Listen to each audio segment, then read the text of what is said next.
Le preguntaron si apoyaría una ley que propone el aborto de manera ilimitada, por cualquier motivo, razón o circunstancia, y de manera tácita dio indicios que está de acuerdo. Además, se le indagó en cuanto a una ley que propuso, sumamente gravísima, y también respondió de manera tácita. El senador gringo explotó y lo verás en este video. Durante una conversación con una tía que fue nominada para ser juez de la Corte Suprema estadounidense, se le indagó prácticamente si sus ideales políticos y filosóficos precederían sobre la justicia. Mira el video y comenta si te desespera escuchar a la tía y si crees que, en efecto, su ideología imperaría si ella fuese juez de una Corte Suprema. Empecemos. Biden has decided, with the complicity of Senate Democrats, to abandon the notion of fair and impartial judges who apply the law, and instead to fill the bench with partisan. Ms. Rickleman, unfortunately, I look at your career and I see that it embodies precisely this pattern.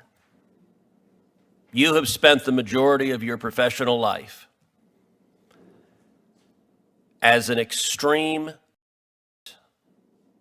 advocating for that is clearly a heartfelt and personal passion of you. It is a passion you've decided to devote your life to. But it is not remotely within the mainstream. Your views on abortion are not middle of the road. They're not views that most people in their typical lives encounter. You believe, for example, that abortion ought to be entirely legal right up until the moment of birth, including in the 9th month of pregnancy. Is that correct? No, Senator. As an advocate, I always worked within Supreme Court precedent, which only permitted abortion until viability. You believe, I didn't ask what the law was, I asked what your belief was. You believe that abortion should be legal up until the moment of birth, including in the 9th month. Senator, that's not a position I ever took as an advocate. What do you believe? My personal views will not impact any of my decisions. Are you willing to answer the question? I understand. I watched you answer Senator Hawley, and you said, oh, I didn't say that there, I didn't say that there. What do you believe? Senator, the work that I did at the center was to protect women's ability. Let me try it again. Do you believe abortion should be legal in the 9th month of pregnancy? Senator, all of my work has been to protect. So you're refusing to answer the question. I'm not asking about your work. It's a very simple question. Do you believe it should be legal in the 9th month of pregnancy? Senator, my personal views do not matter. So you're refusing to answer. All right, let's try something else. Do you believe pregnancy centers are a good thing or a bad thing? Senator, again, my personal views You're won't refusing matter. to answer that question also. So that's exactly what a would do. They won't tell this committee, they won't tell the American people. The reason you won't answer, I believe, that you advocate unlimited abortion in the 9th month of pregnancy is because you know 91% of Americans disagree with you. Tens of millions of Americans who consider themselves pro-choice say, that is crazy to abort a child in the 9th month of pregnancy, and you've spent your entire life fighting for that. Let's take pregnancy centers. You're nominated for the First Circuit. That means you interviewed with Senator Elizabeth Warren, and you got her support. Now, you have very few connections to the First Circuit. You've been in New York and Alaska much of your career.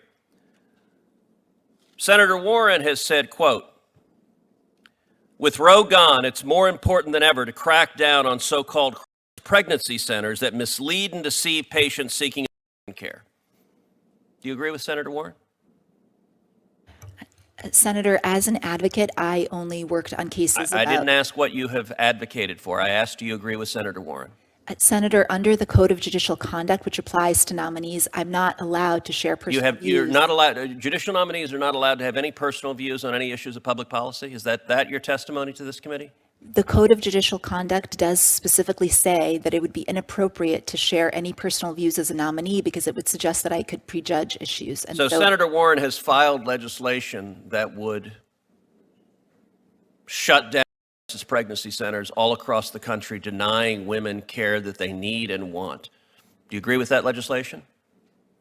Senator, all of my advocacy has been to help women Again, make you're not answering my question. Do you agree with that legislation?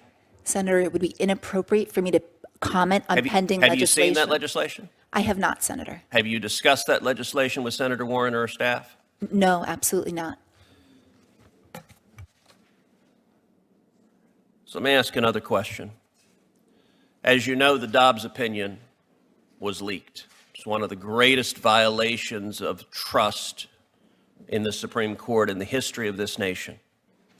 Do you have any knowledge whatsoever as to the identity of the leaker? Absolutely not, Senator. And as a former law clerk to an appellate judge, I understand how critical confidentiality is for judges and their law clerks.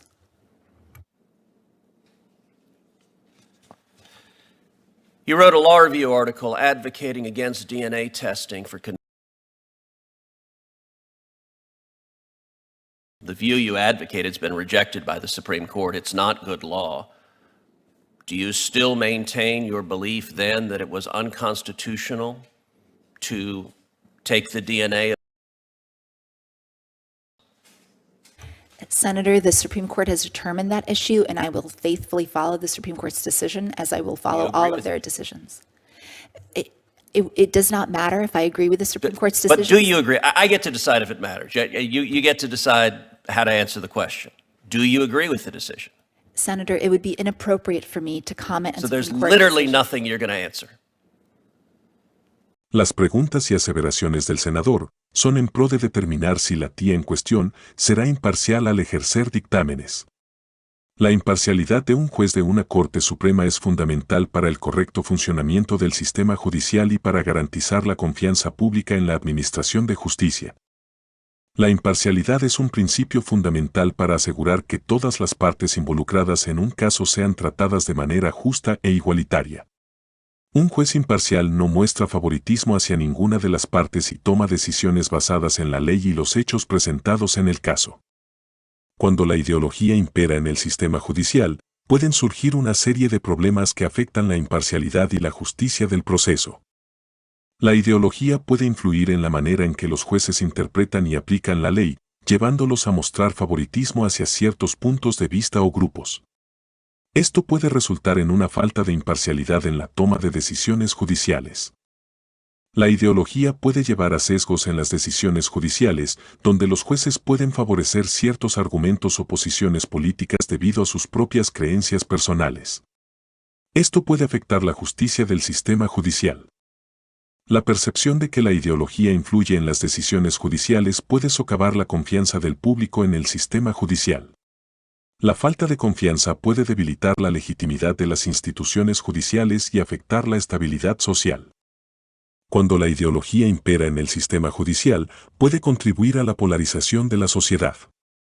Las decisiones judiciales que reflejan una ideología particular pueden exacerbar las divisiones existentes y contribuir a la falta de consenso en cuestiones legales y sociales. ¿Y tú, qué opinas? Déjamelo saber en los comentarios. Y aquí culmina este video. Si te gustó, dale like, comenta y comparte el video. Además, te invitamos a suscribirte a nuestro canal. Nuestra meta es llegar a los 100,000 miembros. Gracias, hasta luego.